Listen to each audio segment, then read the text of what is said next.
Have you ever heard anyone say sing out the back of your head? Like, what does that mean? Sing out the back of your head. Let's think about it for a second. Sing out this part right here. What happens when we try that? Have you ever tried singing out the back of your head? Let me know in the comments below if you've tried and that's given you some success. Because I have a thought as to why that works. First of all, we have to think about the way most people sing or most people think about singing. When we think about singing, we usually think about pushing sound out this way, either through our mouth or through our nose. You've probably seen a lot of people talk about kind of just do this kind of well, what are we doing there? We're pushing sound out.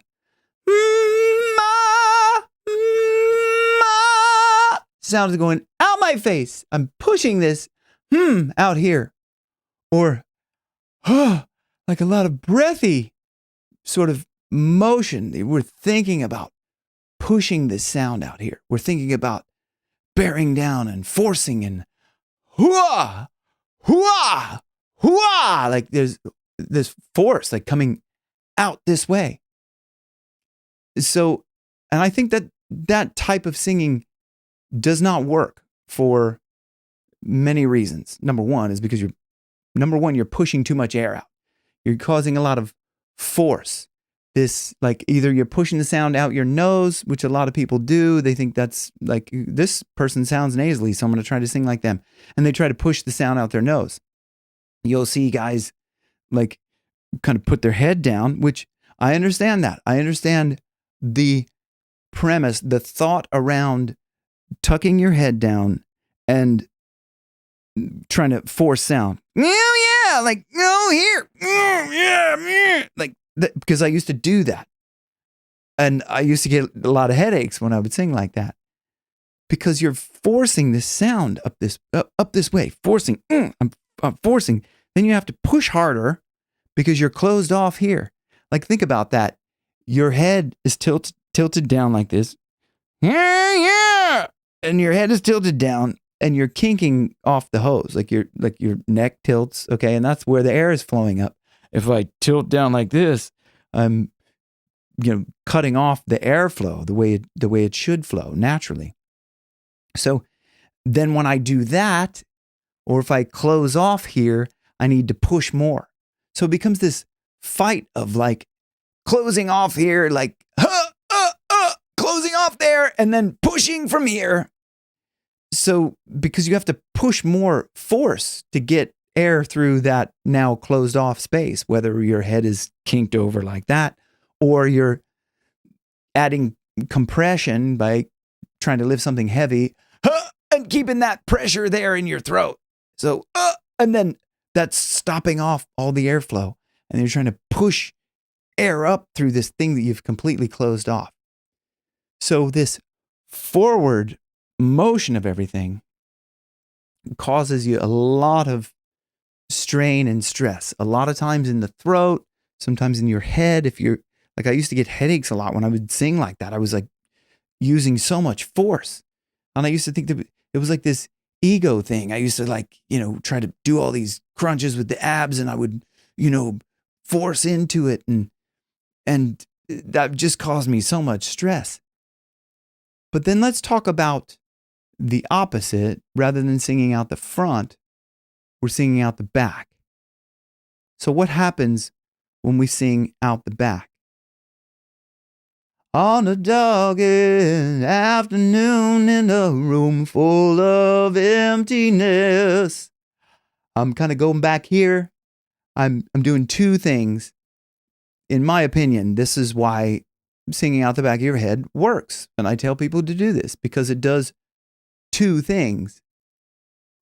And if there's more, I'm still open to it. If you think there's other things, let me know in the comments below. But it opens the space in the back of your throat. Because when you're thinking out back this way, on a dark afternoon in a room full of emptiness. This is open in the back, like this. Kind of like a gasping sensation in the back because I'm trying to push sound out that way, and there's no mouth back that way. So I have to try and, in my mind, facilitate sound coming out this by opening up in the back. The other thing it does is, instead of throwing air out this way, we're trying to push air out the back of our head.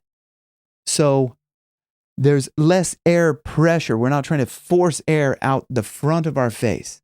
We're trying to put it out the back way, like out that way. So we tend to hold the air back. The other thing that it does, it could be a consequence. So this is kind of part of number one, is that when you open that up in the back, you tend to be a little bit more loose in the throat. The other thing is, if you're not pushing air, you're going to allow yourself to be open in the throat because you're not forcing air. Because that's what happens when we either close down, we have to force a lot, or if we force a lot, then we have to close down. So it's like this delicate balance between the two, where if you just back off the airflow, you don't need to clench down your throat to try and stop the air. So then you can have a more open throat, more open and relaxed throat. So as you're singing, out the back of your head. So try this with me. Ah, ah, ah, ah, ah,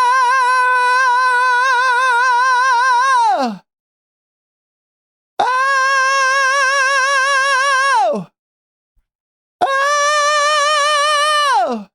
So hopefully you kind of start to see, like, oh, if I think out the back of my head, I'm not forcing air out the front, and singing gets a lot easier. Yes, you still need to use some support there. And if you're not clear on how to use your support correctly, because a lot of people teach it in ways that don't really work, and click the link down below for my free course, Kickstart Your Voice. It's in the description of this video. And I hope this helps you. And let me know in the comments below, did this work? And how did you find it? How high can you get? Maybe higher than me? I don't know. It's not about the high notes or the low notes. It's about less force out the front, put it out the back, and let me know how that works for you. Thanks for watching Rock Your Best Vocals, where your best keeps getting better. See you on the next one. Cheers.